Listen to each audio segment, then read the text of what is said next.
Hi guys, we're going to do some patches for this fuel filler area. There's three sections. There's this larger section at the bottom which actually intrudes, the rust is intruded onto this outer lip, so I've cut that away there. This section here, which is the rust has only affected the sort of the flange area, only a little bit there, and this whole section here is missing, so I have to recreate that. Okay, and it's only the flange, it's not actually on the lip, which is handy, so that'll be easy to make and tack in. So I'll just move the camera over to the workbench and we'll start cutting some steel. So here we go, we're at the workbench now. This piece of steel, I'm not sure if you can see that, that's the larger section of the lip, which is completely rusted out. So we'll do that first. Got a piece of 1mm plate, and this 1mm is quite hard to get. I have been using 1.2, but I'm loath to use 0.8 because when you're patching in and you've got to do a bit of grinding, well, you know what it's all about. Once you start grinding metal, you wear it away. Okay. It's really tricky to actually ascertain the actual shape. Now I'm using a texter and I'll cut on the inside of that line.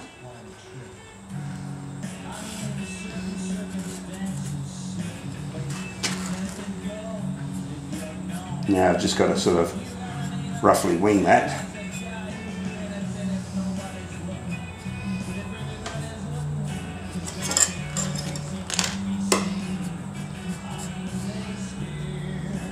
So we'll start off with something quite rudimentary.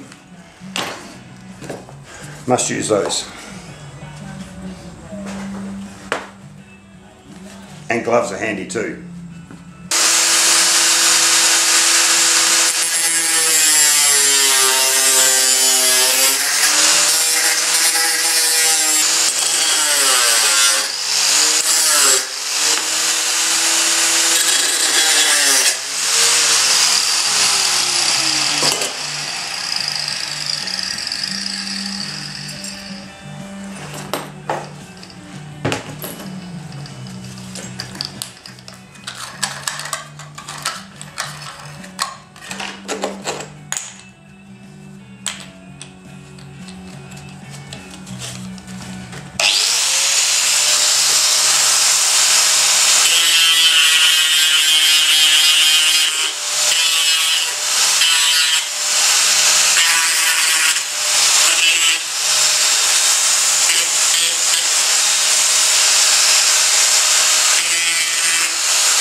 Okay, we've got a bit of a big gap there, which I'm going to try and reduce by trimming that off, trimming a bit off the bottom and a little bit off there, and hopefully I'll clean all that inside edge up once it's actually welded in.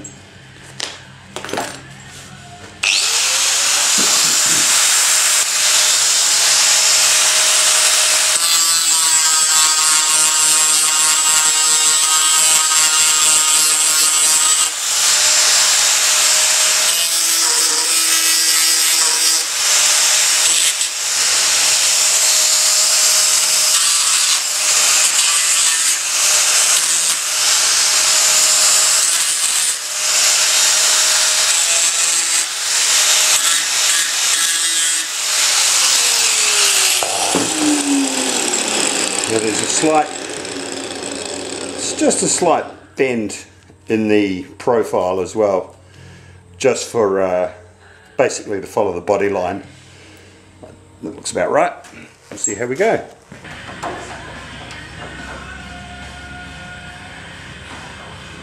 It's pretty good. Okay, I'm going to go with that.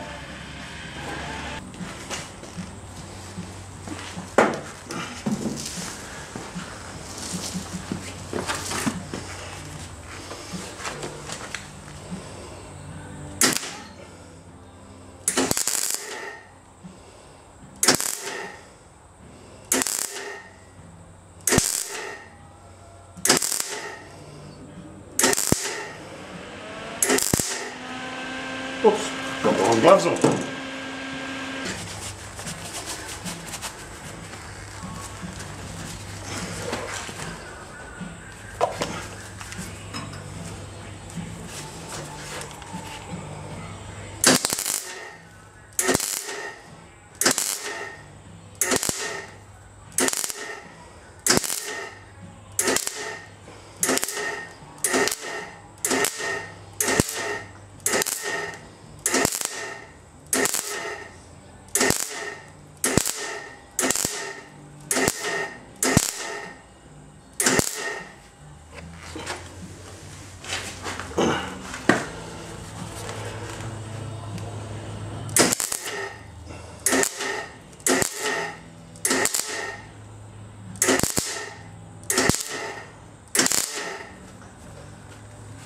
Okay, I had to do a little bit of chasing there, but that's okay.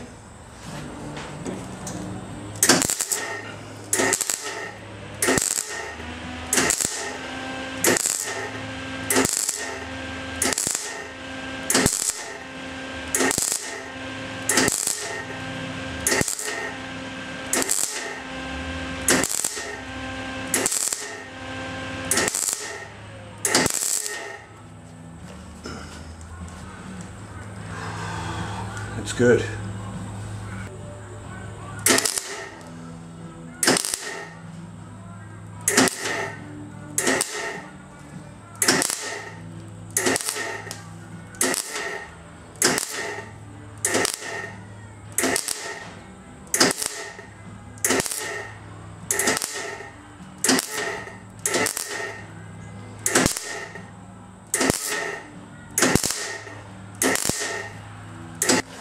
Okay, we've got a bit of a gap here. It's a bit lazy, but we'll fill that. But I don't really want to put too much heat into it, and there will be a fair bit of heat going in with that as I fill that gap. So.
Excellent.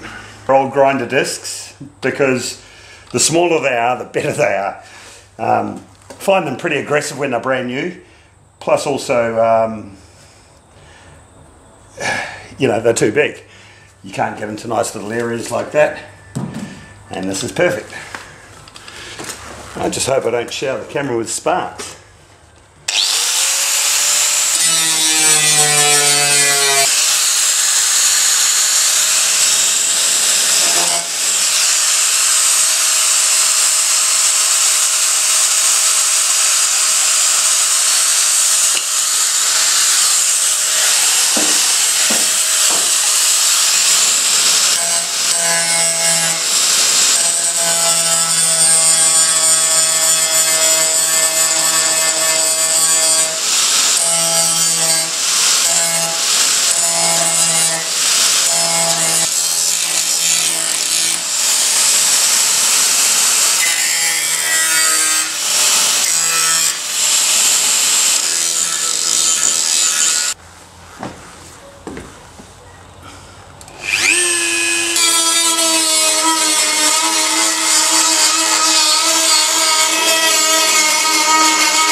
This is coming up well.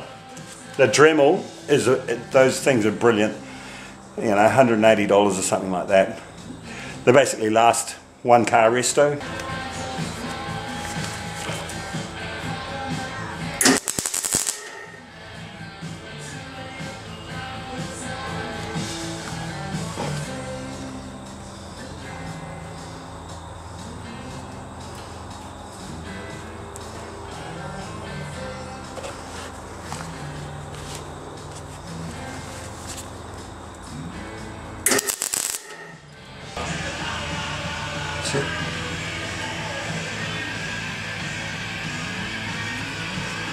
Awesome.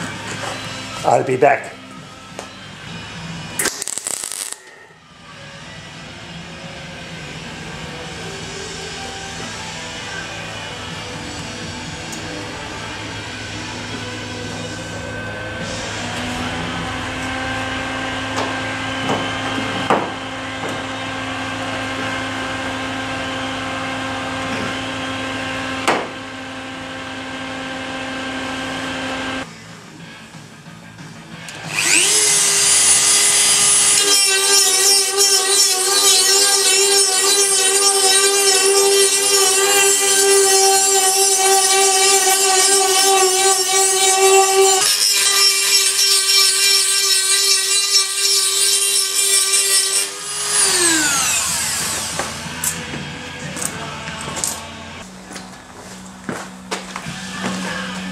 Okay, we've got still a little bit of pitting in there with surface rust in there, which I'm not going to sand out, I can't be bothered.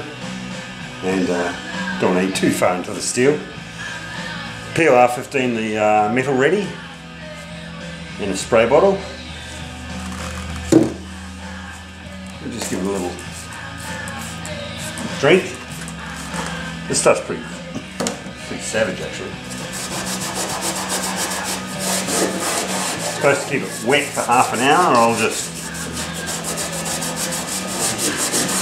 with the miracle of video, I suppose I can do whatever the hell I want.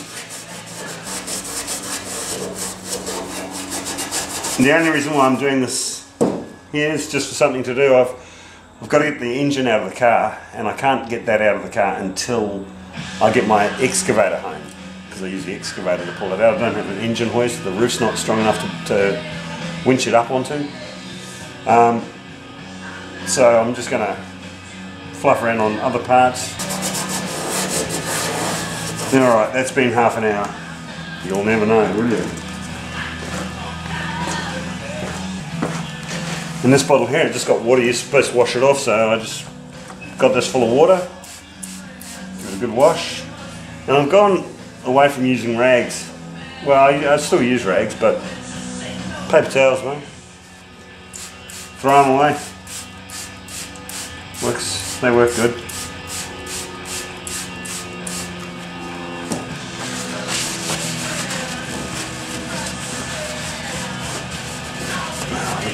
The specifications of all the materials that I have, you know, you can spray epoxy primer over the top of POR15. You can do a bog repair over the top of epoxy primer.